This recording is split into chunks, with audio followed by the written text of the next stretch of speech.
My name's Tom, I'm 34 years old and I work in marketing.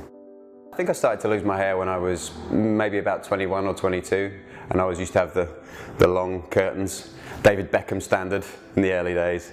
But I had a little patch that started to disappear here, and yeah, I went to the hairdresser's one day and he combed my hair back and there was a big chunk missing, and the next thing I did was run home and shave all my hair off just to be brave enough to see that I could handle a shaved head. I think you kind of get to know through culture that your appearance is quite important in terms of work, success, people's perception of you, and I think when you're young actually you're acutely aware of that when you're particularly awkward when you go through teenage years. In my teenage years I had a lot of spots, so I lost all of my spots, and then when I was 22 started losing my hair and I thought, well, come on, you know, what do we need to do? So my attitude to it was to shave my head, go to the gym, get a different look. And for a time that was fine because I still had plenty of hair, you couldn't really see much loss. But over the years, my hairline slipped back, until it kind of made me look a little bit haggard. So yeah, I guess, although I'm a confident person, there's that bit where you feel like you're not quite 100%. Tons of time on sunbeds to make my head look dark all over. Shave my head every single day to a level where you couldn't really see the hairline or anything like that. I guess you kind of adopt a different character and different characteristic, but I would mostly be happy probably from the nose down. There was always a bit of me that thought I could look better. What if I was complete? What if I looked like I did when I was 22? You know, I played in rock bands for years, and my choice of outfit when I played in the rock band, it was no coincidence. I always wore a beanie, and it was kind of because I thought, well, who wants to go and look at an old bald dude sing rock songs? So I think it does change the way that you feel about the types of music that you can do and how you can present yourself. And I think the confidence for going out and playing gigs and trying to get back into it in a way that I'm making the most of something that I've always done will be a good thing. But yeah, I think hopefully it will do me a favour. I looked at hair transplants, all those kinds of treatments, but in looking at hair transplants, for me it always looked like it never really worked, and it looked like at some stage that was going to be something that would fall out straight away again. And what was the process, what was the procedure? It didn't look to me like something that would suit me. So my attitude then at that time was, there is nothing available on the market that suits. I'm not going to spend £30,000 on a hair transplant. I'll just shave my head and try and make every aspect of myself, other than my hair, good. Probably about 2 years ago, I again, you know, had a moment, thought, well, let's have a look, let's see, 10 years have gone by, I can take a look and see if there's anything else out there. And that's where I came across the website for Scalp. I couldn't quite believe when I first saw a couple of the testimonials that actually that wasn't hair. And then I was interested. I'm always dubious, trust nothing, trust no photographs. And I wanted to see for myself what it actually looked like. My biggest fear, and this is probably most people's biggest fear, is to have a head that looks like a robot. That was my biggest fear. So I wanted to come to the place and have a conversation and share my fears and really suss out whether it was something that I wanted to do. So I came over to Manchester, sweaty palms, not really sure about what I was going to go and talk about. But fortunately I turned up, and one of the guys that I'd seen a video of and was really impressed by his treatment on the video and in the photographs, he was there dropping off cakes because he was so pleased with the experience that he'd had. So I got the opportunity to talk to somebody who'd had the treatment, as well as obviously the guys that are the practitioners who have had the treatment themselves. And yeah, I just felt like I had the most inadequate hairline in the room, and I needed to do something about it. And when you look at what it costs, when you look at what the ultimate treatment looks like, for me that's an investment. That is an investment in myself to feel better and, you know, feel good about myself. They were kind enough as well to talk to me for an hour, 4 coffees. It's pretty good. So I think if I remember correctly, I paid the deposit in the room and booked in for 2 months later, and then really it was then just waiting for 2 months to be able to get in and have the first treatment. And on the website there is a tool that allows you to get a mock-up. So you send in photographs of yourself and the guys mock up a mock-up to show you what you might look like with hair. And mine came back and I thought it took about 5 years off me. So that was the first step of me thinking, okay, maybe this is a thing. And from there, from that to the consultation, really after those two things, there was no doubt in my mind that that was the right thing for me to do. In reality, the treatment is so much better than the mock-up, because the guys take the care and attention and the time with you to understand what works for you in a balanced way, with the way that your face works, with your features. You know, you may even be suggested a hairline that you never had from birth, but actually it suits you a lot better than the one you did. And that was certainly the case for me. So the mock-up was great.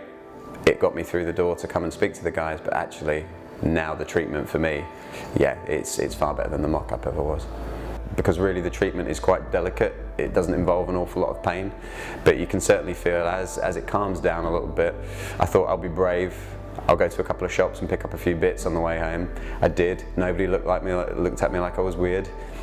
It was just normal for everybody.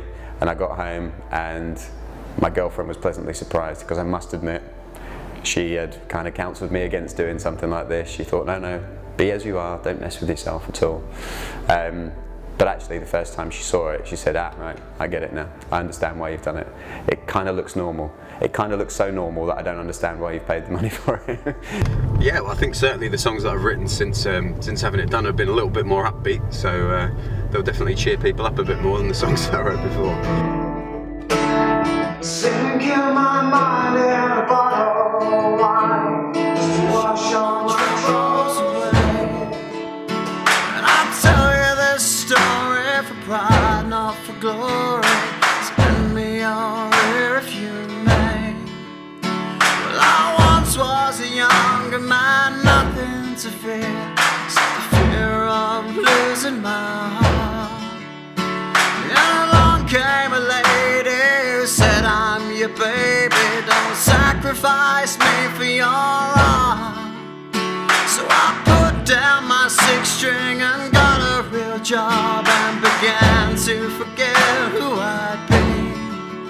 When she walked out the door, I awoke on the floor to realize what a fool she had seen. Oh, roll me over and help me get sober. I'm drunk and I'm cooked and I'm done. Seeing life through a glass, I fall flat on my ass and I realize what I've become. So I pour me a fresh one to take off the edge, and these the times all that I feel. I talked to one of my friends about this and said that people are reacting to me a little bit differently now, and I don't know why. It feels like there's a different perception of me now. I don't know why that is. And he made a good point. He said, well, what it probably is that you're carrying yourself in a different way. You're probably more open. There's probably a small amount of you when you're balding, when you're losing your hair, that makes you less confident and makes you not ashamed, but there is a part of you that you think, well, okay, yeah, I'll just maybe I'm not so confident about every single aspect of things. But when you have nothing to worry about anymore, and when I've always had a shaved head since I was 22, so this just looks normal to everybody now, yeah, there is nothing to be concerned about. You have a hairline, looks good, clothes look better. Yeah, so I think it has had a positive effect on that. It's hilarious. I feel like a fraudster. I will stand and talk to clients that I've known for 4 years, and they say, why do you shave your head? You're not even bald. And I was standing in the pub a few weeks ago talking to a couple of lads, and one of them said, well, it's not much of a haircut, but you've got a tremendous hairline. And I was like, yeah, do you know it's not real? And nobody can believe it. Nobody can tell the difference at all. So I think that for me, it's kind of funny at the minute. Nobody brings it up. Nobody ever brings it up as a thing, and it's not out of politeness. They just can't tell because it looks so real. I have completely forgotten most days that I've had it done, until I go into the bathroom to wash my hands and look in the mirror and get a surprise that actually it's just a guy with a normal hairline looking back at me, and it looks pretty good. So yeah, I think that is a great thing about it, in that it's on my head, and even I've forgotten that I've had it done. I've forgotten what it's like not to have a hairline. So yeah, it's great. In terms of a customer, so buying clothes, buying a product, buying a car, I'm like anybody else these days. I research and I go and look at what is available and look at. It's not necessarily all about price and things like that, because actually, for something like this, you want to pay the right amount of money to get a good job. It's a very homely. It's almost like a little family atmosphere. You can go and hang out with your mates, but you come out with a full head of hair. And for me, what more do you want? Coming across to Manchester is kind of it's a nice day out. You can go for some coffee, get some dots put on your head, and walk home feeling $1 million. The amount of people that haven't noticed that I've had this treatment is a kind of glowing testimony to the fact that the work is of a real high quality and a high standard.